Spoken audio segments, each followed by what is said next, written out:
जामडोली के पास युवक की हत्या के मामले में बड़ा अपडेट आपको दे दे। मौके पर स्थानीय विधायक कैलाश चंद वर्मा पहुंच गए हैं। विधायक ने लोगों को समझाने की कोशिश की, आश्वासन दिया। पुलिस ने 6 लोगों की गिरफ्तारी की बात कही है। मुख्य आरोपी की गिरफ्तारी की बात भी सामने आ रही है। परिजन 1 करोड़ रुपए की मुआवजे की मांग कर रहे हैं। साथ ही सरकारी नौकरी की मांग पर अड़े हुए हैं परिजन। विधायक कैलाश वर्मा और रवि नायर सीएम हाउस गए हुए थे। तो बड़ी खबर आपको बता रहे हैं कि पूरा रास्ता जाम कर दिया गया था। जयपुर आगरा हाईवे को जाम कर परिजन अपनी मांगों को लेकर प्रदर्शन कर रहे हैं। ये पूरा जो मामला है जामडोली के पास युवक की हत्या का मामला है। और यहां पर देखिए किस तरीके से स्थानीय विधायक अब कैलाश चंद वर्मा भी मौके पर पहुंचे। विधायक ने लोगों को आश्वस्त करने की कोशिश की है कि आपके साथ न्याय होगा, लेकिन लोग साफ तौर पर कह रहे हैं कि हमें मांगों पर लिखित में भरोसा मिलना चाहिए प्रशासन की तरफ से। हालांकि पुलिस की तरफ से कहा जा रहा है कि 6 लोगों की गिरफ्तारी हो गई है। मुख्य आरोपी की गिरफ्तारी की भी बात सामने आ रही है। परिजनों की मांग है कि 1 करोड़ का मुआवजा मिले। ना सिर्फ मुआवजा बल्कि सरकारी नौकरी की मांग पर भी अड़े हुए हैं परिजन। स्थिति देखिए किस तरीके से वहां पर बेकाबू होती हुई नजर आई और ऐसे में प्रदर्शनकारी को खदेड़ने के लिए लाठीचार्ज भी पुलिस को करना पड़ा है, हल्के बल का इस्तेमाल करना पड़ा है। ये जामडोली की तस्वीरें हैं।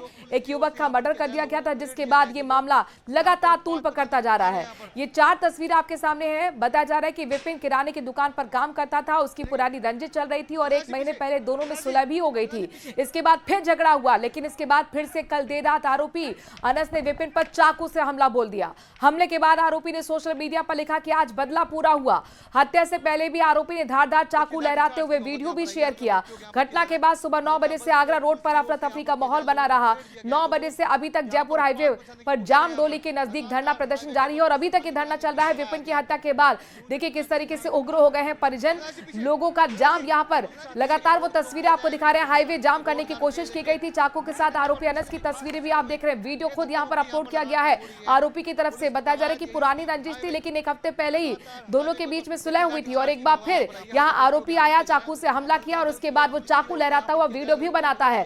ये चौथी तस्वीर। रोते बिलखते परिजन अपनी मांगों को सामने रख रहे हैं। न्यूज़ 18 राजस्थान जब मौके पर पहुंचा तो उन्होंने कहा कि हमें क्या क्या चाहिए प्रशासन से। हमें चाहिए कि हमें न्याय मिले, हमें चाहिए कि सभी आरोपी की गिरफ्तारी हो। और अभी फिलहाल क्या हो रहा है ये समझने की कोशिश करते हैं। विष्णु ग्राउंड जीरो पर हमारे साथ जुड़े हुए हैं। विष्णु, बताइए किस तरीके के हालात यहाँ पर बने हैं।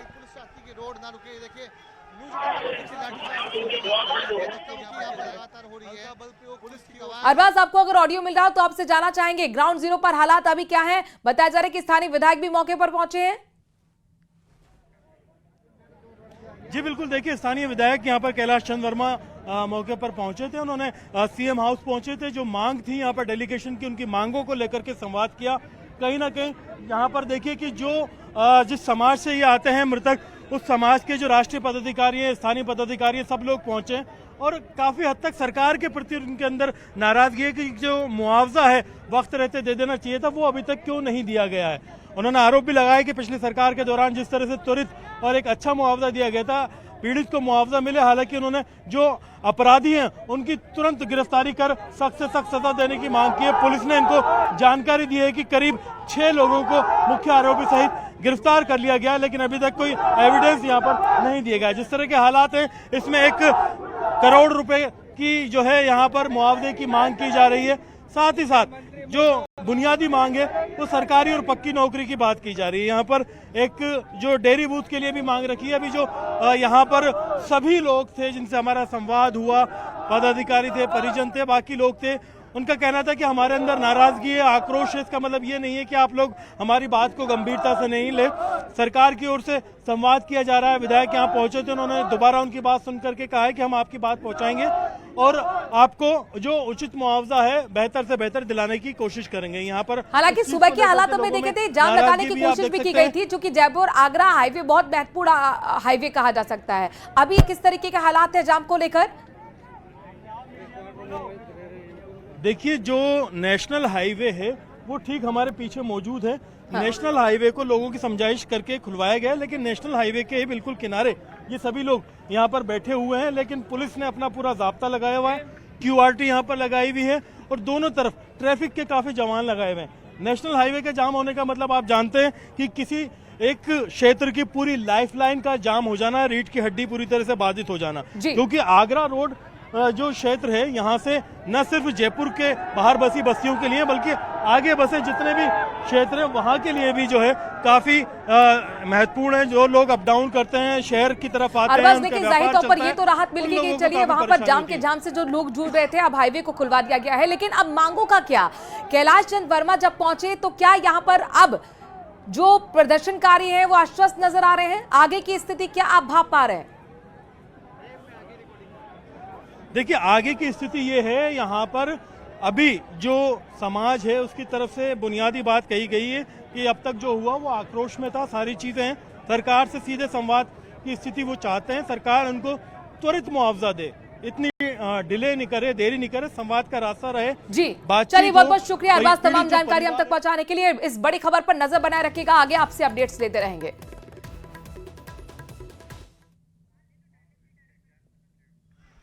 और खबरों में आगे बढ़ते हैं। Justice KR. श्रीराम का शपथ ग्रहण समारोह, आपको सीधे वही लिए चलते हैं। राज्यपाल हरिभाऊ बागड़े शपथ दिला रहे हैं, मुख्यमंत्री भजनलाल शर्मा की भी मौजूदगी यहां पर है।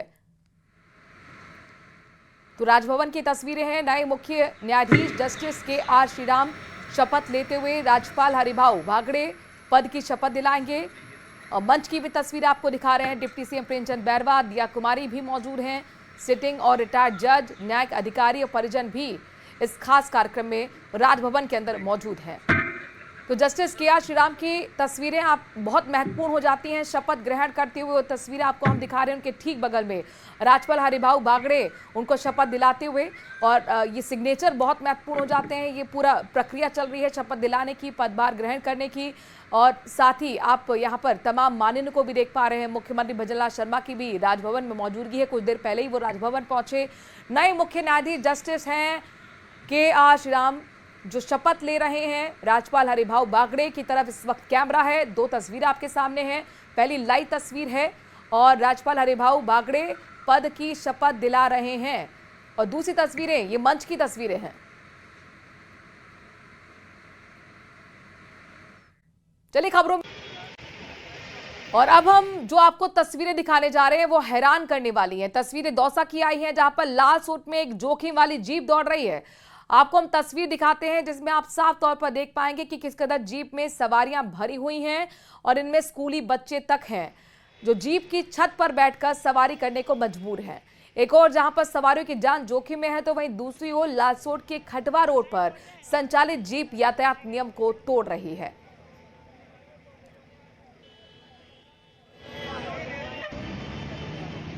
राजधानी जयपुर में निजी स्कूल में बम की धमकी से सनसनी फैल गई।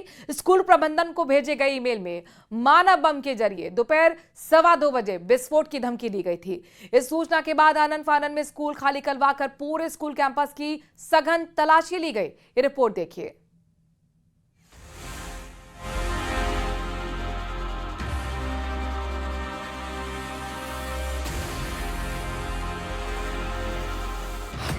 फिर धमाके, धमकी से सहमा जयपुर।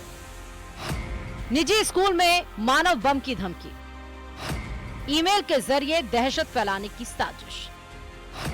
आखिर कौन है धमकीबाज?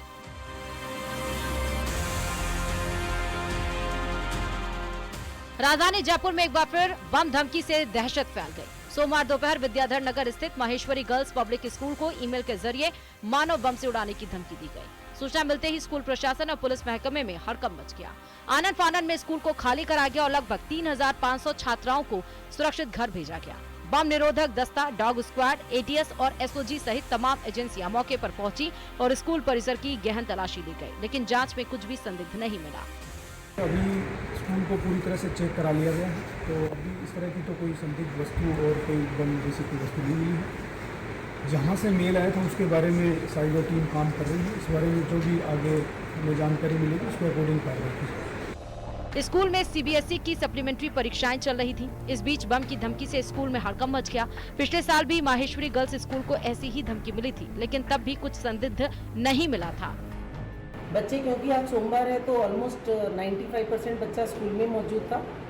जैसे ही पता चला तो 100 नंबर पे डायल किया गया। 100 नंबर पे डायल करने के बाद विदिन 5-7 मिनट विद्याधर नगर थाने से टीम आ गई थी, और उन लोगों ने आते ही ये निवेदन किया कि भाई क्योंकि बॉम्ब होक्स है तो आप स्कूल को इवैक्यूएट कराएं। क्योंकि बच्चे लड़कियां ही हैं और बच्चे जल्दी पैनिक भी हो जाते हैं, तो धीरे धीरे बच्चों को इवैक्यूएट कराना शुरू किया गया। जयपुर में कई बार धमाके की धमकियां मिली हैं, लेकिन पुलिस धमकीबाज तक नहीं पहुंच सकी। इसके चलते ये खुलासा नहीं हो सका कि आखिर ये धमकीबाज कौन है और इसका मकसद क्या है। पूरे स्कूल को फिलहाल खंगाल लिया गया है। फिलहाल के लिए हालात एक तरह से देखा जाए राहत वाले बताए जा रहे हैं, लेकिन बड़ी चुनौती ये है कि लगातार जयपुर की जितनी भी महत्वपूर्ण लोकेशंस हैं वहां पर इस तरह की धमकियां मिल रही है। पुलिस इन तमाम चुनौतियों को गंभीरता से ले रही है। स्कूल को फिलहाल यहां पर क्लीन एक तरह से डिक्लेयर कर दिया गया है, लेकिन अभी भी यहां पर जो है टीम लगी हुई है ताकि किसी तरह की अनहोनी ना हो। कहां से ये मेल आया, कौन लोग इसके पीछे थे, तमाम चीजों को खंगालने की तैयारी की जा रही है। उम्मीद की जानी चाहिए कि पुलिस जल्दी ही इस तरह के लोगों का पता लगाएगी और उन्हें अंजाम तक पहुंचाएगी। अरबाज अहमद, न्यूज़ 18 के लिए जयपुर से।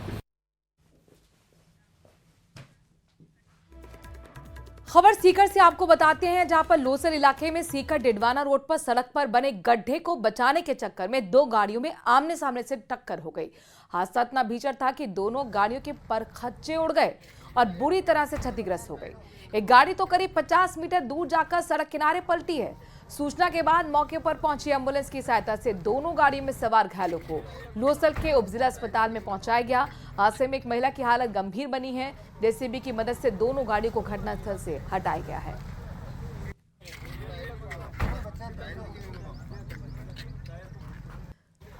जेसीबी से दोनों गाड़ियों को यहां पर घटनास्थल से हटाया गया है। गाड़ी में सवार बताया जा रहा है कि सवारी घायल हुए हैं, एक महिला की हालत गंभीर बनी हुई। ये जो हादसा हुआ वो दरअसल गड्ढों से अपने आप को बचाने के चक्कर में हुआ और ऐसे में दोनों गाड़ियां आमने सामने से टकरा गई। जयपुर के लक्ष्मीपुरा गांव में बीती देर रात हुए सड़क हादसे के बाद शिवदासपुरा पुलिस ने क्षतिग्रस्त वाहनों को साइड में करवाया है और ट्रैफिक सुचारू करवाया है। हालांकि टैंकर से अभी भी रुक रुक कर ऑक्सीजन गैस का रिसाव हो रहा है।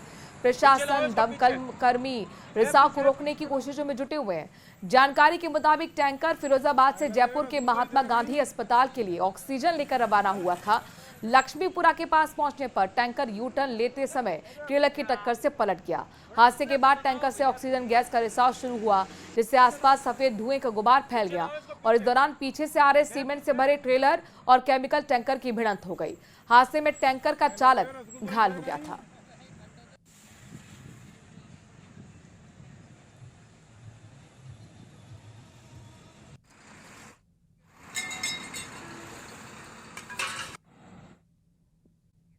और अब बात छात्र संघ चुनाव की करते हैं। खबर बीकानेर से आपको बताते हैं, जहां पर छात्र संघ चुनाव की बहाली की मांग अब जोर पकड़ने लगी है।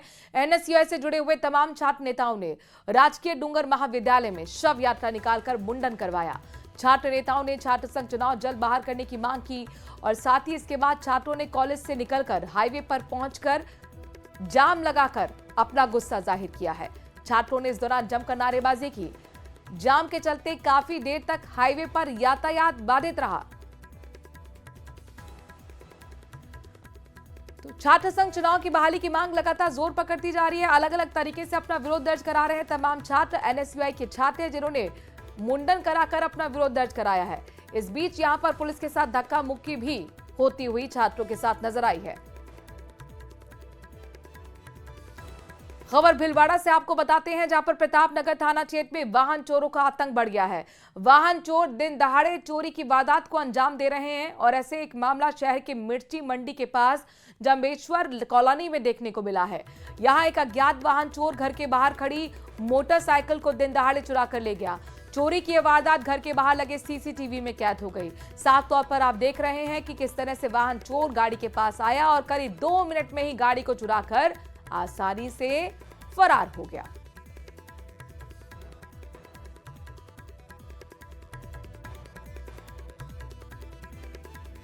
तो जांबेश्वर कॉलोनी में दिन दहाड़े किस तरह से चोरी की वारदात को अंजाम इस चोर ने दिया है, आप देखिए।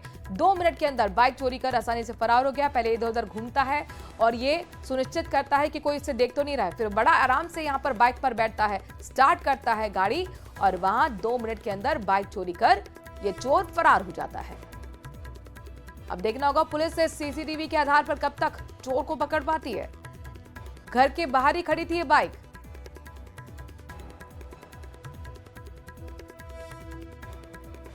अगली खबर कुछ ऐसी है। अजमेर से खबर है जहां पर किशनगढ़ के मदनगंज थाना क्षेत्र में एक बार फिर चोरों ने पुलिस को चुनौती दे डाली है। फतेह लाल नगर और मिर्जा बाबड़ी रोड पर राजेश बागवानी के सूने घर को चोरों ने निशाना बनाया। तड़के करीब 4 बजे 3 चोर घर का ताला तोड़कर अंदर घुसे और कीमती सामान लेकर फरार हो गए। पूरी घटना घर में और आसपास लगे सीसीटीवी में कैद हो गई है। सुबह जब पड़ोसी ने टूटा ताला देखा तो तुरंत पुलिस को जानकारी दी गई।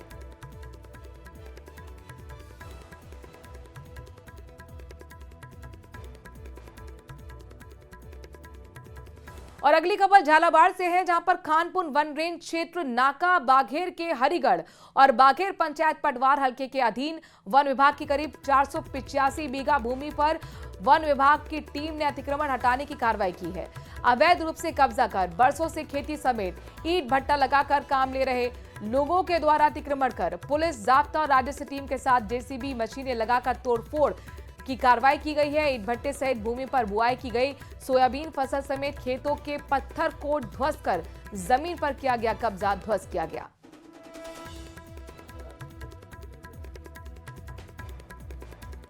प्रतापगढ़ के पीपल खुर्द में लगातार हो रही मूसलाधार बारिश के चलते नदी नाले उफान पर आ गए हैं। खासतौर पर सोडुलपुर केसरपुरा मार्ग पर पानी पुलिया के ऊपर से बह रहा है। बावजूद इसके लोग जान जोखिम में डालकर पुलिया को पार कर रहे हैं। दोपहिया और चौपहिया वाहन चालक भी पानी से निकलते देखे गए जो किसी बड़े हादसे को निमंत्रण दे रहे हैं।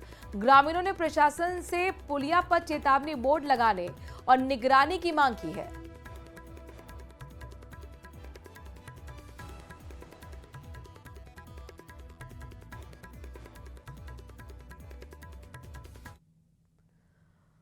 राजसमंद के पिपलात्री गांव में सोमवार को अंतिम यात्रा के दौरान लोगों का संकट सामने यहां पर दरअसल खड़ा हो गया।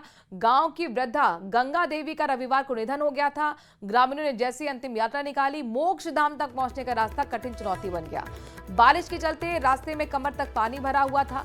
ग्रामीणों को इस पानी से होकर ही अंतिम संस्कार स्थल तक पहुंचना पड़ा। इस दौरान बुजुर्गों को काफी परेशानी हुई। कई जगहों पर तो कीचड़ और तेज बहाव से फिसलने की नौबत तक आ गई। ग्रामीणों का कहना है कि बरसात के मौसम में यह समस्या हर साल आती है।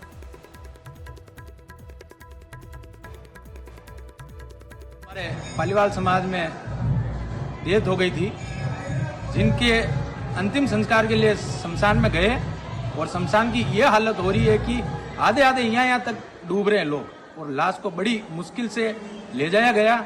और इस चीज के लिए पहले भी हमारे ग्राम पंचायत के सरपंच, जनप्रतिनिधि सबको अवगत कराया गया था, लेकिन किसी ने ध्यान नहीं दिया और अपने आप में बहुत बड़े बड़े वादे करते हैं कि हमने इतना विकास कराया, ये विकास कराया। आज हमें ये बहुत, मैं आपको विकास के नाम की पोल बता रहा हूँ, ये तो इतनी ही है। ऐसी समस्या हमारी ग्राम पंचायत में बहुत जगह है। अजमेर में 18 और 19 जुलाई को हुई बारिश के बाद जनजीवन अस्त व्यस्त हो गया है। 32 घंटे की बारिश के बाद 200 mm बारिश दर्ज की गई, जिसके चलते निचले इलाकों के साथ ही आना सागर झील के आसपास की कॉलोनी में जल भराव हो गया है। चौथे दिन भी कई इलाकों में पानी भरने की समस्या सामने आई है, तो वहीं आना सागर ओवरफ्लो होने से कई इलाके भी प्रभावित हुए, जहां से पानी निकासी नहीं हो पा रहा है। अजमेर संभाग के सबसे बड़े जेएलएन अस्पताल की टीबी और कार्डियोलॉजी विभाग में भी पानी भरा हुआ है। ब्रह्मपुरी, सुंदर विलास, तोपदड़ा, सुनहरी कॉलोनी, आम का तालाब में भी निकासी के दौरान समस्या बनी रही।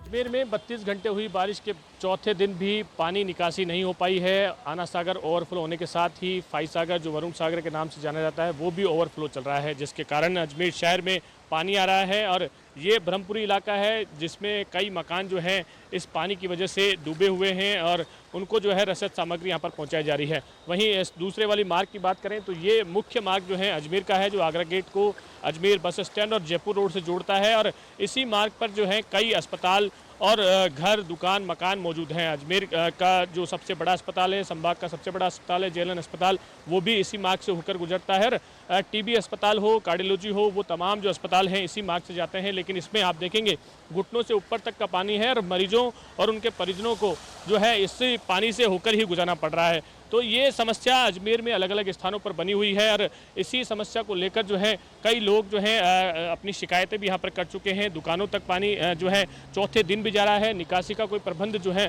पर्याप्त होना चाहिए वो नहीं हो पा रहा। आप देखेंगे ये जो पानी है ये आना सागर से ओवरफ्लो होने के बाद आ रहा है, जिसमें कई मछलियां मरी हुई आ रही है, जिंदा आ रही है। गंदे पानी का जो है सभी के घरों में पहुंच रहा है और इसी कारण से समस्याएं सबके सामने बनी हुई है। आगरा गेट की ओर ये रास्ता जा रहा है और इसी रास्ते से जो है जयपुर रोड और बस स्टैंड को जोड़ा जाता है। कई लोग समस्याओं से परेशान हैं। हमारे साथ हैं। आप कहाँ जाने वाले थे, क्या समस्या आ रही है? बजरंगगढ़ दुकान में जाने वाला था, टेम्पो नहीं मिल रहा है, पानी पानी भरा हुआ है, क्या करें अब काम पे कैसे जावे, बहुत परेशानी हो रही है हमारे को। और कोई रास्ते हैं? और रास्ता एक ही है, वो पे भी पानी भरा हुआ है, कैसे जावे, अब आप ही घर चल जाते हैं और क्या। तो ये समस्याएं सबके सामने हैं। तस्वीरें मैं आपको वापस एक बार दिखाना चाहूँगा। ये मुख्य मार्ग है जो collectorate, bus stand, India motor circle चौराहा, कचहरी रोड और यहाँ तक कि JLN जो अस्पताल है, मुख्य अस्पताल, वहाँ पर जाने वाला है। आप जो देख रहे हैं सामने तस्वीरें, ये जो लोग हैं वो मरीज और उनके परिजन हैं जो इस बारिश के पानी से आने को मजबूर हैं। कई परेशान व्यक्ति जो हैं हमारे साथ और भी हैं, उनसे जानते हैं। टिफिन हाथ में लेकर कहाँ जा रहे हैं भाई साहब और क्या स्थिति है? चंदीराम के यहाँ पे हाँ, पानी भरा है। बारिश कितने के दिन हो गए? सर ये 3-4 दिन हो गए। तो क्या स्थिति ऐसी बनी है? सर 3-4 दिन से ऐसी स्थिति बनी हुई है। फिर कैसी पानी अंदर भी घुसा होगा? सर वो पानी तो सर आता ही है ना सर, वो बेसमेंट में, बाकी तो ये पानी नाला चल रहा है जब तक, तो ये पानी भरा हुआ है। कैमरा पर्सन कौशल सेन के साथ अशोक सिंह, न्यूज़ 18 अजमेर। और सीकर से ब्रेकिंग न्यूज आपको बताते हैं। गोविंद सिंह डोटासरा का बड़ा बयान सामने आया है। कांग्रेस सरकार आने पर नीम का थाना वापस जिला बनेगा, ये कह रहे हैं डोटासरा। साथ ही उन्होंने ये भी कहा कि कांग्रेस सरकार आने पर सीकर संभाग भी वापस बनाएंगे। बीजेपी सरकार ने 1.5 साल में कोई काम नहीं किया। इस तरह के हमले करते हुए डोटासरा नजर आए हैं बीजेपी सरकार पर। साथ ही वो कह रहे हैं कि निकाय चुनाव में बीजेपी का सूपड़ा साफ कर देंगे। दरअसल ये संविधान बचाओ सभा जिसमें कांग्रेस प्रदेश अध्यक्ष जमकर गरजे हैं।